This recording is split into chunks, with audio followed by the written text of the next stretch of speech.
మనం ఈ జన్మలో ఏ కొద్దిగా సుఖపడుతున్నామనంటే కిందటి జన్మలో మనం ధర్మాన్ని ఆచరించాం. దాని యొక్క ఫలంగా నేడు సుఖాన్ని అనుభవిస్తున్నాం. మరి ఈ జన్మలో మనం దుఃఖం కూడా వస్తున్నది అనంటే కిందటి జన్మలో మనం అధర్మం కూడా ఆచరించాం. దాని యొక్క ఫలంగా నేడు దుఃఖం అనుభవిస్తున్నాం. ఈ ధర్మాధర్మములు మనిషి యొక్క సుఖదుఖములకు కారణములు అనేది శాస్త్రం నొక్కి వక్కాణించింది. నీకు సుఖం కావాలనుకుంటే ధర్మాన్ని ఆచరించు, నీకు దుఃఖం వద్దనుకుంటే అధర్మాన్ని పరిహరించు. అధర్మాన్ని ఆచరించొద్దు. అధర్మాన్ని ఆచరిస్తాను కానీ నాకు దుఃఖం వద్దు, ధర్మాన్ని ఆచరించను కానీ నాకు సుఖం కావాలి. ఈ రెండు ఎన్నటికీ అయ్యేవి కాదు.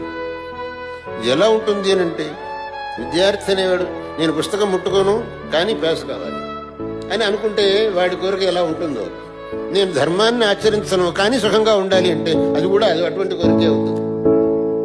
కాబట్టి మనం ధర్మం విషయంలో మాత్రం ఏమాత్రం అశ్రద్ధ